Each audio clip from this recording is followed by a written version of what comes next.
Hi English 15. I am wrapping up my day. All of you have just completed your writing diagnostic, so now I have time to do my last video, which I promised you, and I know some of you were really eager to see it. So this is me explaining the article response. The reason I'm doing this as a video is because I think it's, number one, kind of cool that we can communicate this way, but number two, this allows me to get you information that you can kind of view in your own time without cutting into some of my content time. So these are just like added benefits I can give to you. So you're writing an article response.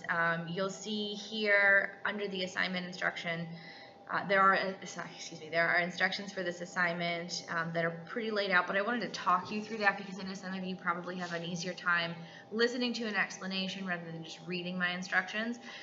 So first things first, you're going to select an article.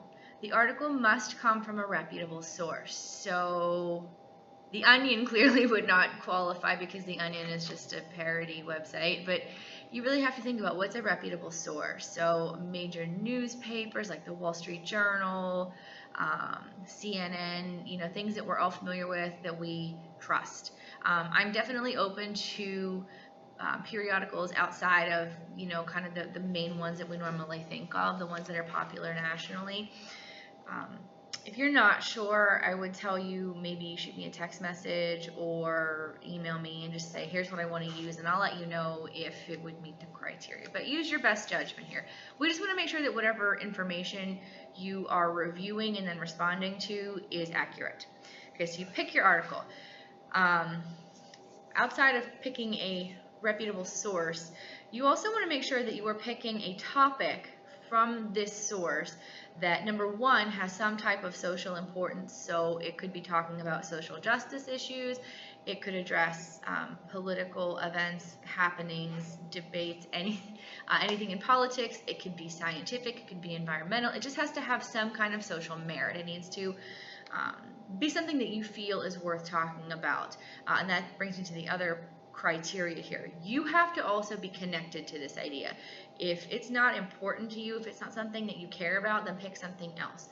The goal in this is I'm trying to give you some freedom to select topics that you care about, that you want to lend your voice to, because as I said when this class began, we're writing because we're learning how to become better writers. We're learning how to have that university level dialect, but even beyond that, we are learning how to contribute to these greater conversations that affect our lives and will continue to affect our lives, while we continue to share the planet. So after you've picked something from a reputable source, something you care about, and something that has some kind of social benefit, I want you to begin completing this article response. So the first thing you're going to have to do in the article response is you're going to have to summarize the article. I'm probably not going to go and read everyone's articles unless I am interested to do that. I want to be able to have a sense, just by reading your summary, what the article was about. Remember, a summary is a condensed version of what the article said. I don't want you to tell me every blessed detail that it included. I just want you to give me the gist of what was going on, what the author was trying to communicate. And then from there, I want you to offer your opinion. So you can have lots of different opinions. You could totally agree with what this author has to say. You could completely disagree with what this author has to say, or you could agree on some points, disagree on others. Here's where I want to see you kind of having a discussion where you're presenting your own point of view, talking about, well, while author blah, blah, blah says this, I find such and such to be true. I want to see that you are going back to what the author of the article said. You might even want to, you definitely should have some quotes from this article if you want to make it especially strong. If you want to bring in the content of that article, you do need to quote it a little bit. But it's also helpful in countering, because if you want to counter somebody's argument, it's helpful to lay that argument out there and then you go on with your own explanation. So I want to see that summary happening, I want to see your opinion happening, and I want to see how you defend your opinion.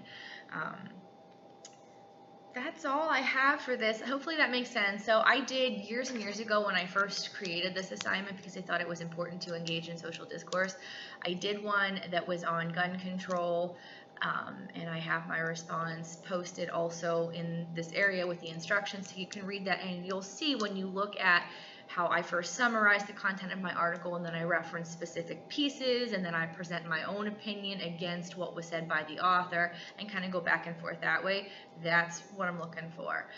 Lastly, don't forget that you do need to cite this. Now, I know I have not had the chance yet to teach you MLA formatting, so I did link in these instructions, I linked you over to the MLA's webpage. It explains what's changed in MLA since the 7th edition. Many of you probably haven't learned beyond the 7th edition, and the 8th is totally different.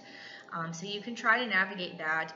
Really just do the best you can. And if you literally have never used MLA and you are completely lost, I'd like for you please to email me.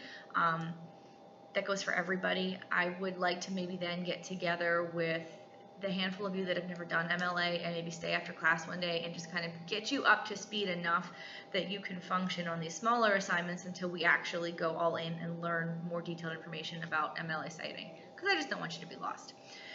All right, that's it. Enjoy your weekend. Thank you for watching my video. If you have any questions about this assignment, please ask, and have a lovely day. Take care.